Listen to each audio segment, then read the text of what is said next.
Hello बच्चों, मैं Awanish Kumar Singh, Shri Vishwanath inter college Kalan Sultanpur, प्रवक्ता गणित। आज हम इसकी पहले वीडियो में हम लोग डिफरेंशियल कोफिशिएंट के बारे में चर्चा कर चुके हैं और फलन का अवकल गुणांक ज्ञात करने की विधि के बारे में चर्चा कर चुके हैं। अवकलन क्या होता है? अवकलन तथा अवकलज। अवकलन एक प्रकार की विधि है, प्रोसेस है, तथा अवकलज उसका रिजल्ट होता है। ये हम पढ़ चुके हैं। तो आज हम उसमें एक टॉपिक देखेंगे, डिफरेंशियल ऑपरेटर। क्या देखेंगे? डिफरेंशियल ऑपरेटर, अवकलन संकारक। अवकलन संकारक देखें, आपने पढ़ा था limit del x tending to 0 del y upon del x is equal to पढ़ा था dy बाई dx। ठीक है, पिछली वीडियो में आपको बताया गया था। दिस इम्प्लाइज दैट, देखें, d by D x of y, d by D x of y में d by D x y का वाई का डिफरेंशियल ऑपरेटर होता है। वाई का डिफरेंशियल ऑपरेटर क्या होता है? D by D x of y. देखिए, इसको हम एक माध्यम से देखते हैं। ठीक है, एक फिगर के माध्यम से देखते हैं। देखें, ये फिगर है आपका, यहाँ इनपुट है, इनपुट है, कोई फंक्शन है यहाँ पे एफ ऑफ एक्स एंट्री कर रहा है। ये आपका आउटपुट है, आउटपुट फाइंड होगा D by D x of F of x. ठीक है, कोई फंक्शन यहाँ कोई फंक्शन जब इनपुट में आएगा, अंदर आएगा, तो यहाँ ऑपरेटर ले लेगा डी बाई डी एक्स। ये function F of x D by D x का अवकल संकारक कहलाता है। डी बाई डी एक्स क्या कहलाता है? फंक्शन वाई का अवकलन संकारक कहलाता है। ठीक है, देखें, आपने देखा भाई del y upon del x is equal to किसके बराबर होता है? डेल वाई भागे डेल एक्स। ये नोट करेंगे आप, del y upon del x को डेल वाई भागे डेल एक्स के रूप में लिख सकते हैं।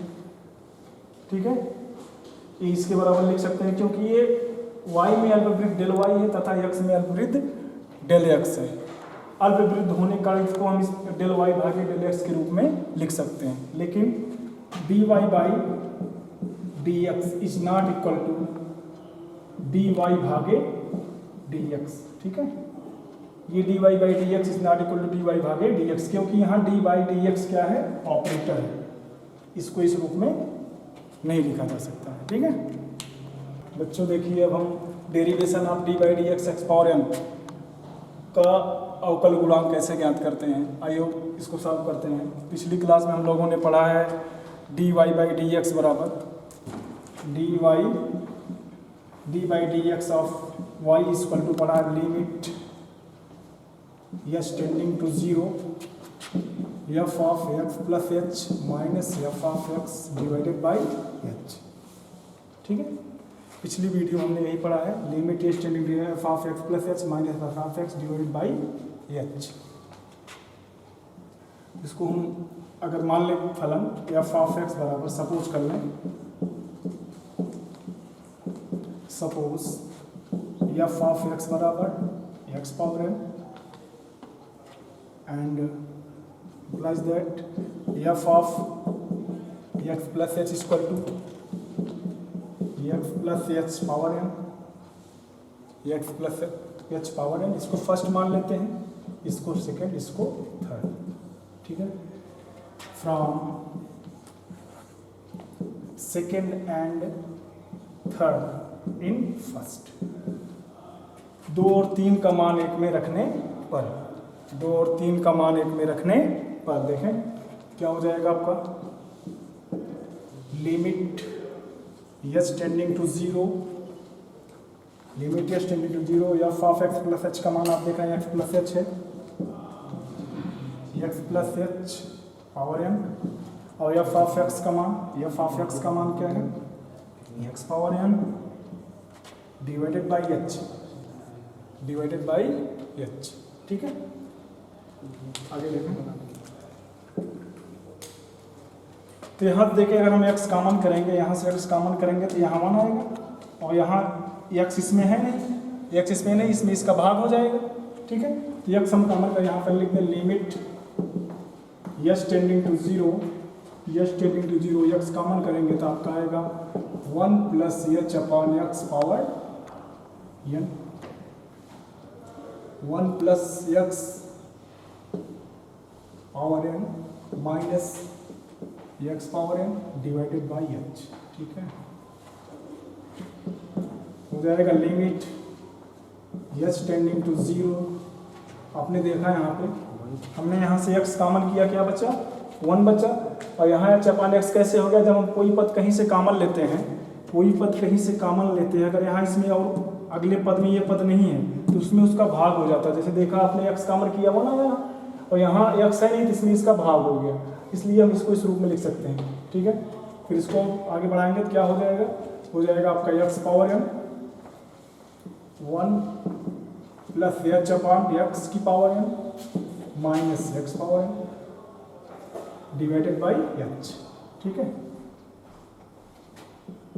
आप देख रहे हैं कि दोनों में एक्स पावर n आपका क्या है, कॉमन है, तो क्या हो जाएगा limit s tending to zero x power n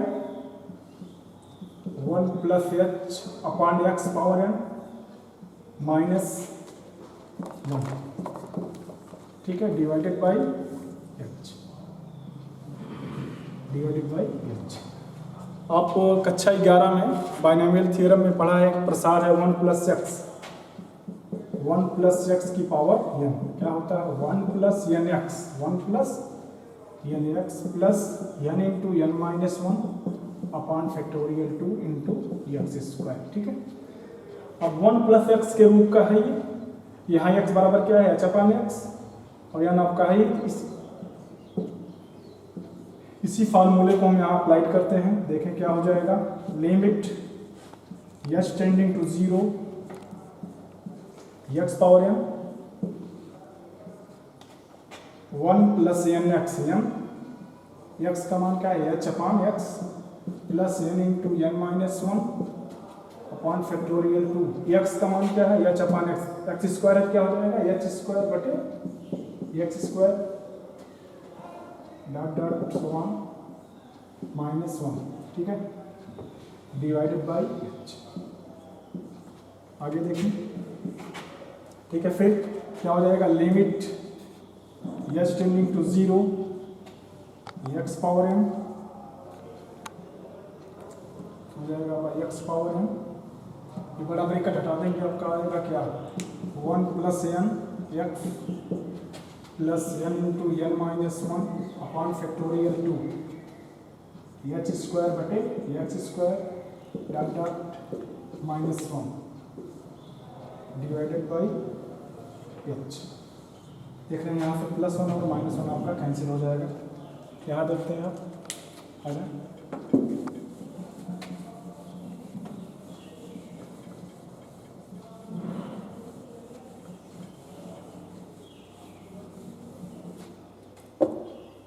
यहाँ देखें, आपने 1 कैंसिल कर दिया तो आपका आया क्या,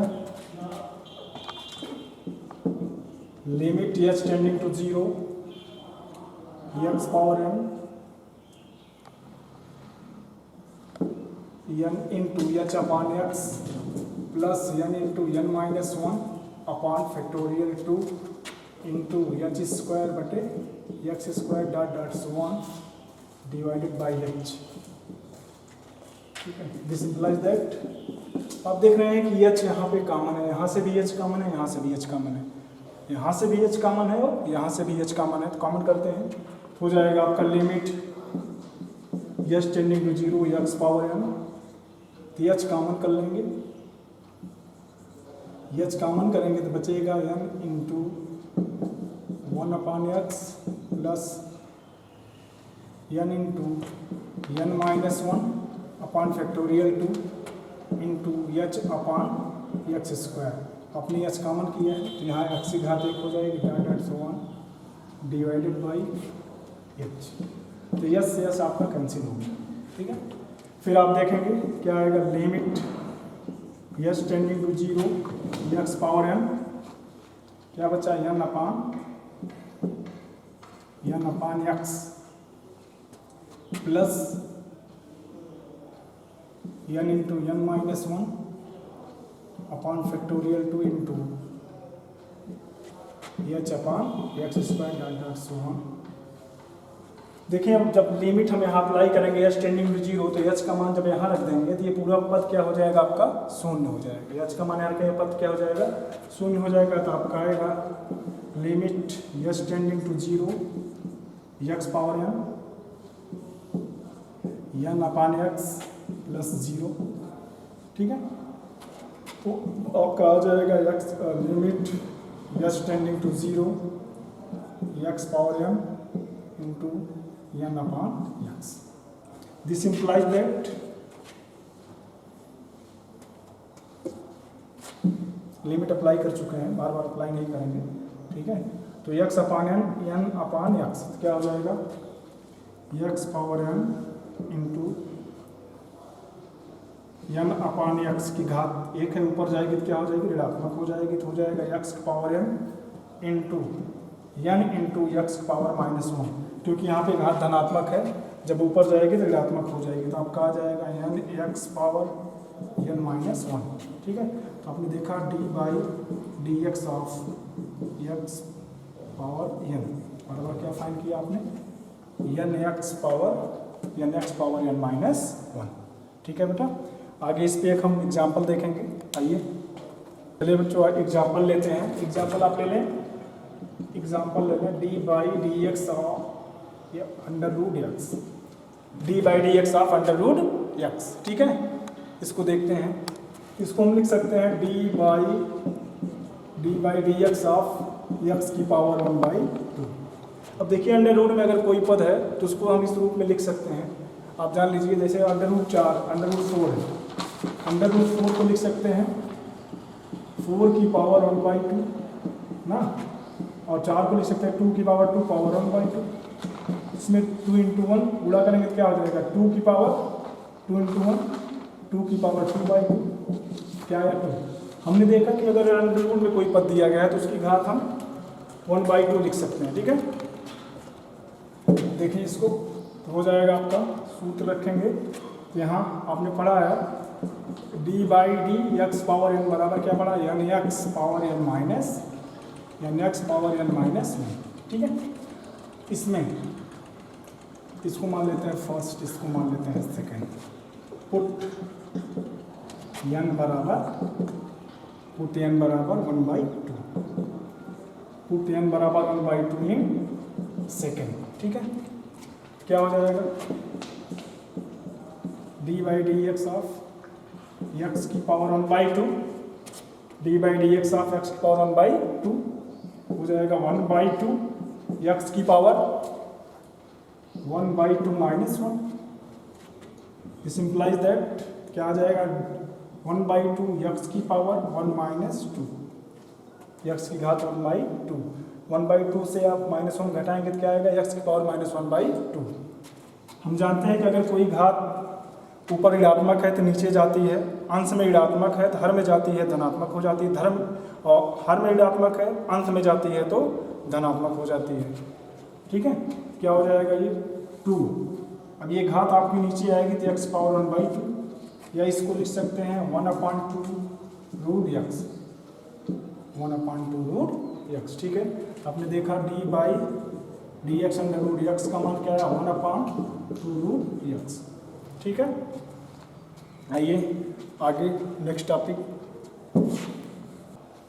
पिछली क्लास में आप लोगों ने सीमा तथा अवकलज पढ़ा था। अवकलज में आपने पढ़ा था कि किसी अचर पद का अवकल गुणांक क्या होता है शून्य होता है। किसी अचर पद का अवकल गुणांक क्या होता है शून्य होता है। कैसे होता है देखते हैं। जैसे मान लें अगर हमने d by D x of C, d by D x of सी, इसको लिख सकते हैं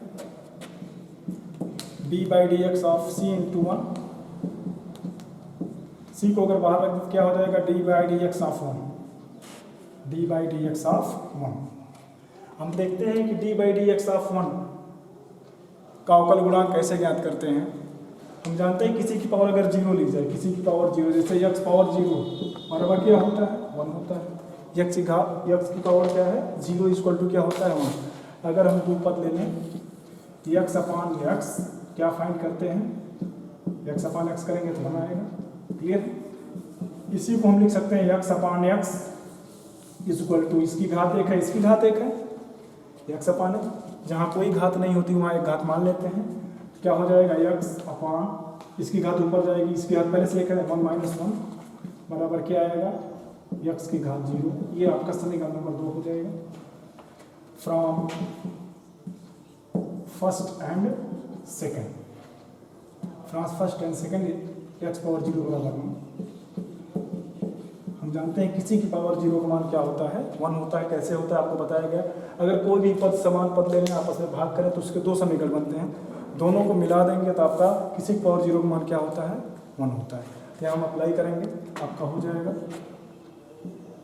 c into D by D x x power 0, चूँकि एक्स पावर 0 बराबर क्या होता है, 1 होता है।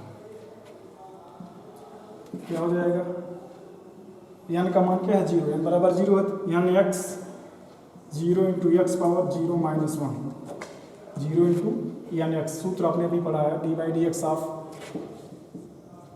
X power n, D by D x of x power क्या होता है, n एक्स पावर n - 1। यहाँ देख रहे हैं n का मान क्या है, 0, n बराबर क्या है, 0, 0 इंटू एक्स पावर 0 - 1। अब 0 गुणा करेंगे तो क्या हो जाएगा, पूरा 0। तो यहाँ क्या हो जाएगा आपका 0 इंटू एक्स पावर 0 - 1 बराबर 0। तो हमने देखा किसी अचर पद का अवकल गुणांक क्या होता है, 0 होता है। कैसे होता है, ठीक है, नोट डाउन, इसको नोट कर लेंगे आप। चलिए बच्चों, हम देखते हैं डेरिवेटिव ऑफ द सम और डिफरेंस ऑफ टू फंक्शन, दो फलनों के योगफल तथा अंतर का अवकलज। इफ यदि f1x एंड f2x, यदि f1x तथा f2x दो फलन है तो इसको हम लिखेंगे D by D x of f1x plus minus f2x, ठीक है, D by D x of f1x plus minus f2x। इसको लिख सकते हैं, अलग अलग लिखा जाता है, इसका अवकलन कैसे अलग अलग, इसके साथ इसका, फिर इसके साथ इसका, क्या हो जाएगा, D by D x of f1x plus minus D by D x of f2x, ठीक है, D by D x of f1x plus minus D by D x f2x, ठीक है। इसी में नेक्स्ट टॉपिक देखेंगे,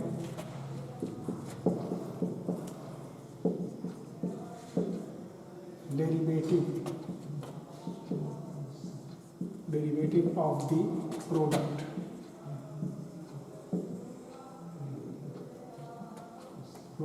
of two functions,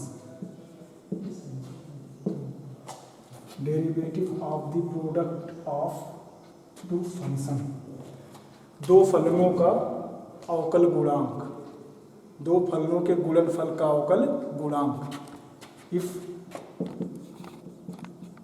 f1x and f2x are two function, if f1x and f2x are two function, we can retain as क्या हो जाएगा, d by dx of f1x into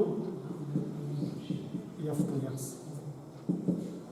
तो इसमें क्या होता है, कक्षा पिछली कक्षा में आपको बताया गया होगा, प्रथम फलन गुणे द्वितीय फलन का अवकल गुणांक प्लस द्वितीय फलन गुणे प्रथम फलन का अवकल गुणांक। लिखेंगे क्या हो जाएगा, डी, प्रथम फलन आपका क्या है, फर्स्ट फंक्शन, ये क्या है, second function, first function second function. प्रथम फलन f1x D by D x of f2x, D by D x of f2x। प्रथम फलन गुणे द्वितीय फलन का अवकल गुणांक प्लस द्वितीय फलन f2x D by D x of f1x। दो फलनों का गुणनफल अगर हमें ज्ञात करना है तो इस सूत्र का प्रयोग करते हैं, प्रथम फलन गुणे द्वितीय फलन का अवकल गुणांक प्लस द्वितीय फलन गुणे प्रथम फलन का अवकल गुणांक, ठीक है। आगे देखें, इसको नोट कर लेंगे। ठीक है बच्चों, इसको नोट कर लेंगे, आगे देखें।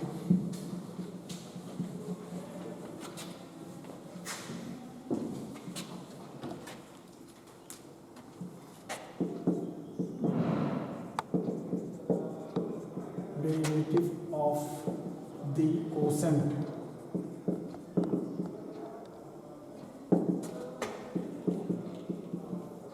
टू फंक्शन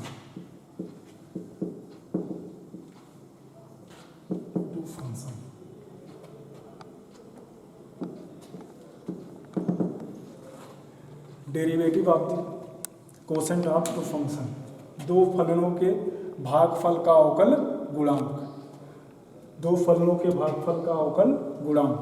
देखें, if f1x and f2x we are two functions, this implies that we can written as dy dx of f1x upon f2x। इसको हम लिख सकते हैं, देखें ध्यान से, आपने पढ़ा होगा पिछली क्लास में, हर गुणे अंश का अवकल गुणांक। यहाँ पे देख रहे हैं भिन्न है, ये आपका अंश है, ये हर है, ये न्यूमरेटर है, ये डिनोमिनेटर है, ठीक है। हर गुणे अंश का अवकल गुणांक माइनस अंश गुणे हर का अवकल गुणांक बटे हर का स्क्वायर, क्या हो जाएगा आपका, देखें, हर गुणे अंश का हो f2x dy dx of f1x, हर गुणे अंश का अवकल गुणांक माइनस अंश गुणे